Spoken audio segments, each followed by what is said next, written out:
গিন্নি, আরে কই গো গিন্নি, তাড়াতাড়ি আসো, তোমার ছেলে কান থেকে যাও। আরে কি হয়েছেটা কি? লেওলা কিন্তু বলি না বললে তো পার পেয়ে গেছে। হ্যাঁ বাবা, টপ তুদে পাক করে দেবো। শালা বড় ছোট ছেলে, তোর এত বড় সাহস হয়ে গেছে, তুই দিন দুপুরে মালকে বাড়ি ঢুকেছিস? কে রে? মালকে জিতকে আয়, মানে আয়, সামনে আয়। দেখেছো তো ওর অবস্থা, দেখেছো দিন দিন কোথায় চলে গেছে? ওর সাহস দেখে তো আমি অবাক হচ্ছি। ঘরে বউ ছেলে মেয়ে মা বাবা সবাই আছে, আর ও মালকে বাড়ি ঢুকেছে। ও না না, দুটো বাদ দাও তো, খিদে পেয়েছে। হ্যাঁ বাবা দিচ্ছি, ওঠ। হ্যাঁ বাবা দিচ্ছি ওর। মনে হচ্ছে যেন এখানে ধানের গোয়া লাগানো আছে।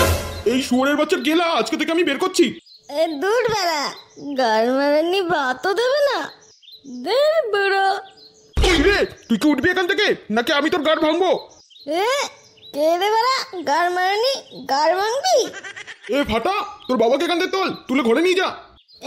বোধা গার মাল লাগবে, আমি পারবো না। বালতাল তো মালমুলকে বলে আসবে, আর আমি তুলে নিয়ে যাবো নাকি?